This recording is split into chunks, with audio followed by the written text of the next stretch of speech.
Perkenalkan, saya Witri Miranda Gultom dari kelompok 3. Tugas ini untuk memenuhi tugas praktikum algoritma dan pemrograman. Di sini untuk soal nomor 2. Nah, untuk soalnya, buatlah program menggunakan prosedur rekursif untuk menampilkan permutasi dari string yang diinput serta jumlah permutasi yang dapat dilakukan. Nah, di sini ada standarnya, gunakan rekursif untuk memproses setiap elemen string. Materi terkait dapat dilihat pada sebuah fungsi iteratif dan fungsi rekursif. Header yang digunakan itu hanya boleh menggunakan ayah string, tidak perlu menggunakan materi pada bab selanjutnya. Nah, untuk contohnya di sini misalkan dimasukkan stringnya itu ABC. Untuk permutasi dari string ABC itu ada ABC, ACB, BAC, BCA, CAB, dan CBA. Totalnya itu jumlah permutasinya itu sama dengan 6. Di sini nanti menggunakan di dalam programnya itu ada 2 fungsi, 1 function dan 1 fungsi ini. Untuk deskripsi dan logika programnya, program ini bertujuan untuk mencetak semua kemungkinan permutasi dari sebuah string yang dimasukkan oleh pengguna, lalu menghitung jumlah total permutasi yang dihasilkan. Program ini menggunakan rekursif untuk menghasilkan semua kombinasi karakter yang mungkin dari string inputnya. Nah, di sini pertama program akan meminta input dari pengguna untuk memasukkan sebuah string, ini di fungsi main domain. Lalu string tersebut kemudian digunakan untuk mencari semua permutasi yang mungkin. Nah, kemudian di dalam program ini menggunakan sebuah array boolean dengan tipe data dig yang digunakan. Nah, boolean ini untuk mencek benar salah. Di sini digunakan array, indeksnya kosong, sini digunakan variabel digunakan, singkat dig. Ini untuk melacak karakter mana dalam string yang mudah digunakan dalam permutasi saat ini. Lalu untuk fungsi rekursifnya ini permutasi. Fungsi ini menerima string S. Nah, ini untuk menginput string, lalu hasil itu untuk hasil sementaranya, lalu sini dig untuk penanda karakter yang telah digunakan, jumlah sebagai jumlah permutasi, dan i sebagai indeks iterasinya. Jika panjang hasilnya itu sama dengan panjang string S, maka hasilnya itu dicetak sebagai salah satu permutasi dan jumlah ditambah. Jika belum mencapai panjang yang diinginkan, fungsi akan mencoba setiap karakter dalam string. Nah, jika karakter belum digunakan, maka dig indeks t itu sama dengan false, maka ditambah ke hasil sementara, lalu diproses lebih lanjut secara rekursif. Setelah kembali dari rekursif, maka tanda di indeks t dikembalikan ke false agar karakter itu bisa digunakan dalam permutasi lainnya. Nah, pemanggilan rekursif ini dilakukan untuk mengeksplorasi kemungkinan permutasi lainnya. Terakhir, mencetak permutasi dan jumlahnya. Untuk flowchartnya di sini untuk fungsi main terlebih dahulu, start, lalu ini input nilai n, pengguna akan diminta untuk masukkan nilai n. Kemudian di sini untuk mengembalikan masuk ke function. Yang pertama jumlahnya itu diisi dengan 0, lalu digunakan n, lalu panjang stringnya length, kemudian jumlah itu sama dengan permutasi n, lalu ini petik 2 untuk ini tadi. Untuk outputnya seperti ini, diapit kata yang dimasukkan itu diapit tanda petik 2, lalu ini yang digunakan dan jumlah, lalu cetak jumlahnya, lalu ini n, terakhir m. Selanjutnya untuk fungsi yang kedua itu menggunakan function fungsi permutasi. Pertama start. Nah, di sini dideklarasikan i dimulai dari 0 sama dengan 0. Kemudian ini kondisi if haslength, panjang hasilnya itu apakah itu sama dengan panjang stringnya. Jika true, maka dicetak hasil, lalu jumlah diisi dengan jumlah ditambah 1 langsung n.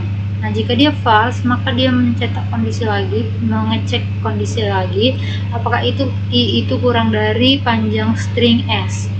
Nah, jika dia true, maka dia masuk ke kondisi yang baru lagi, ini apakah tidak untuk variabel div dengan indeks i. Jika dia true, maka dia akan melakukan proses ini, lalu n.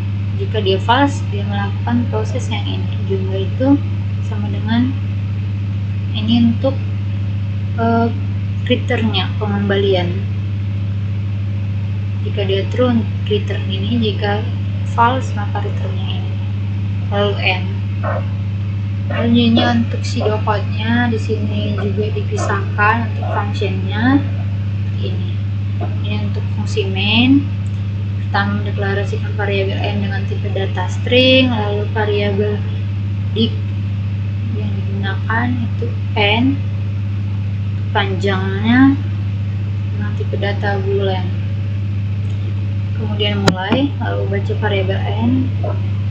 Ini untuk meminta pengguna memasukkan nilai n, lalu cetak sini, cetak nilai n hasilnya, lalu jumlah diisi dengan 0. Ini untuk memanggil function,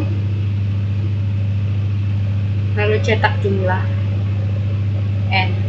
Nah, ini untuk functionnya seperti ini. Pertama, deklarasi variabel s dan hasil itu dengan tipe data string, lalu variabel div dengan indeksnya 0 itu dengan tipe data boolean, lalu variabel jumlah dan i itu dengan tipe data integer. Lalu ini mulai, pertama i nya diinisialisasikan dengan 0. Jika ini masuk kondisi if, jika panjang karakter hasil dan karakter s itu sama, maka dia mencetak hasil. Kemudian jumlah itu diisi dengan jumlah ditambah 1. Jika tidak, maka dia masuk ke kondisi if, maka i itu kurang dari panjang s. Jika ya, dia masuk lagi kondisi if.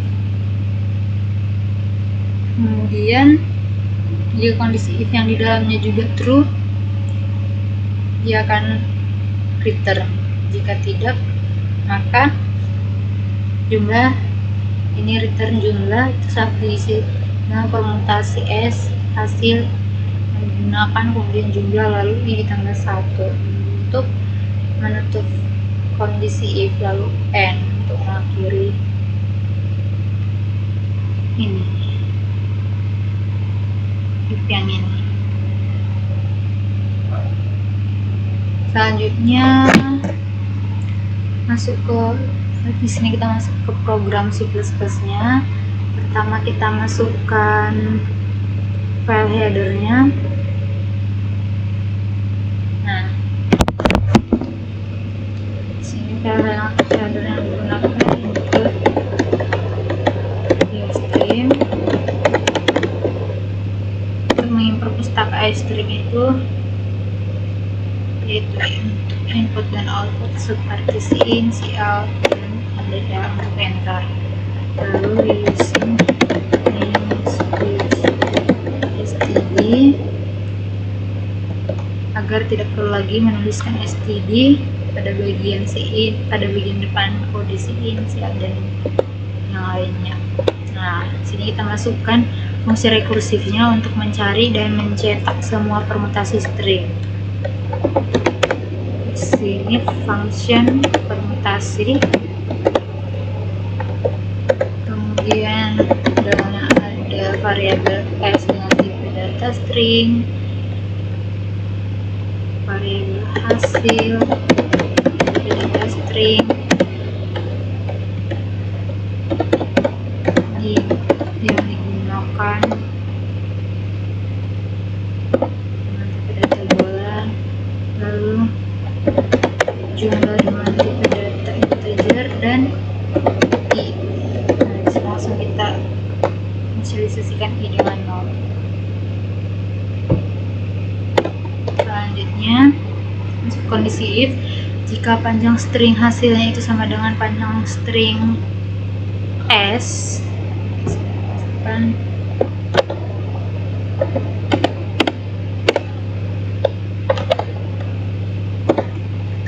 if S length, jadi length itu panjang sama dengan S length,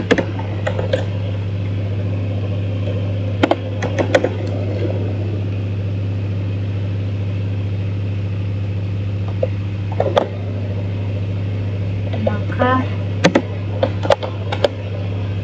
dia cetak hasil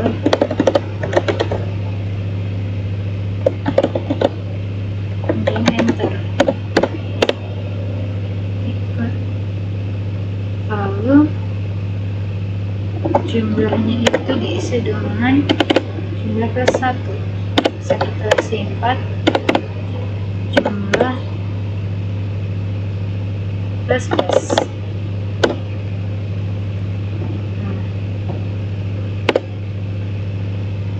Jika tidak, maka dia else.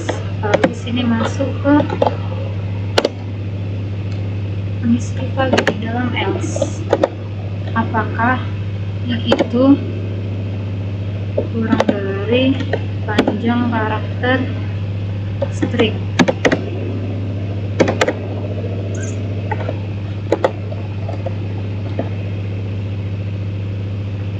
Jika true, masuk lagi ke kondisi if. Apakah di sini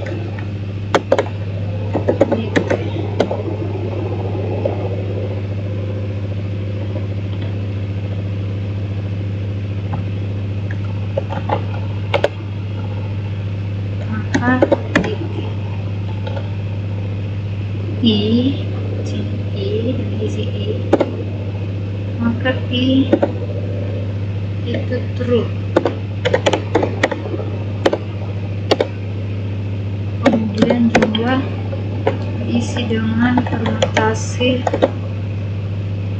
S, hasil ditambah SI, kemudian if jumlah dan nol.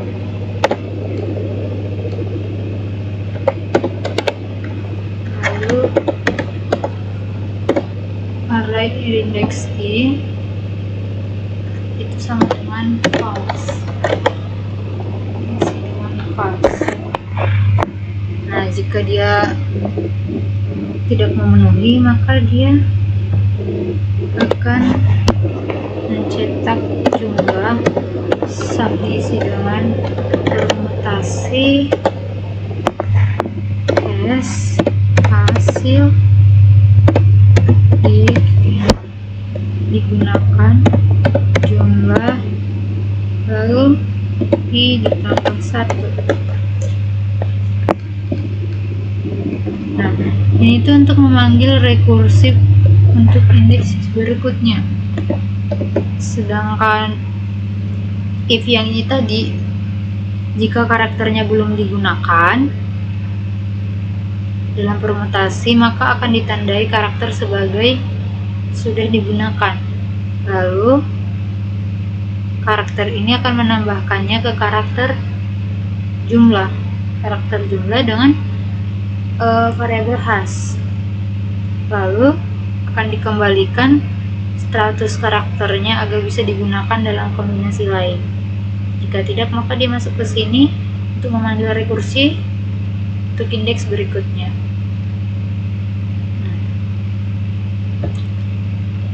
Jika tidak, dia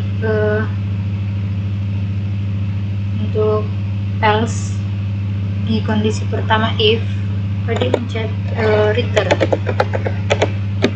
dan jumlah.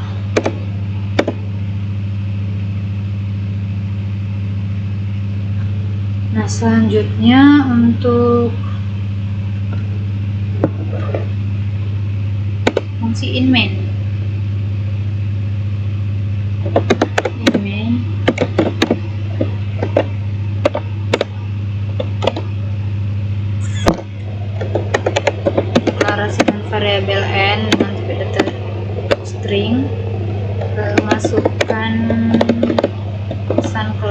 layar, masukkan string,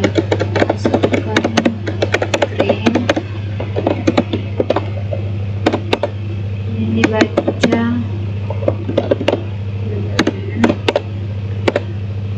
kemudian cetak lagi pesan ke layar, permutasi dari string,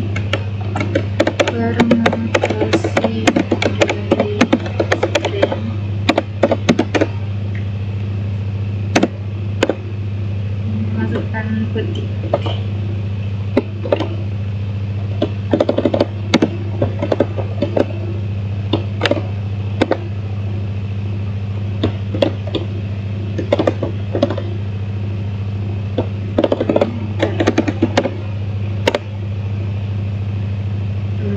In jumlah itu diinisialisasikan dengan nol,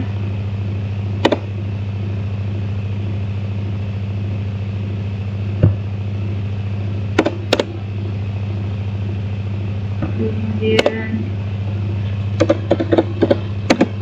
yang digunakan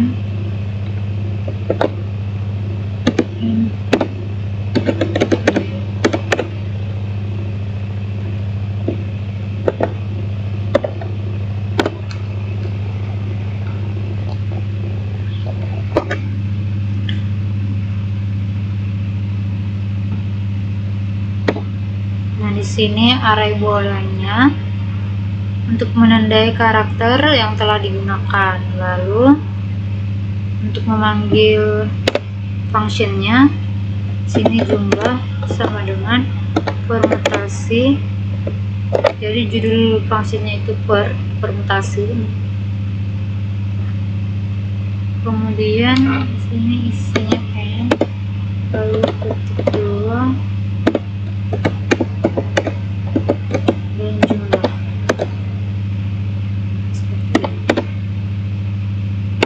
Kemudian, nah ini tuh untuk memanggil fungsi rekursi untuk mencari permutasinya. Lalu cetak pesan ke layar, jumlah permutasi,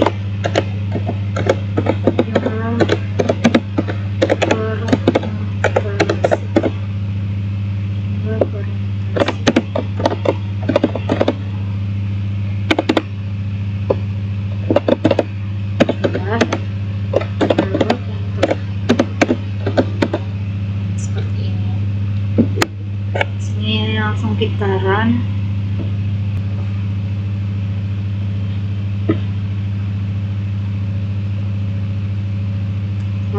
Lalu kitaran, kita masukkan stringnya ABC. Nah, sini muncul permutasinya yaitu ABC, ACB, BAC, BCA, CAB, CBA. Di sini jumlah permutasinya ada 6. Kita masukkan stringnya yang lain, misalnya kata. Nah, di sini karena dia ada 4 angka, jadi untuk jumlah permutasinya itu ada 24. Sama saja dengan faktorial 4. Itu saja dari saya. Jika banyak kesalahan dan kekurangan saya mohon maaf. Sekian, terima kasih.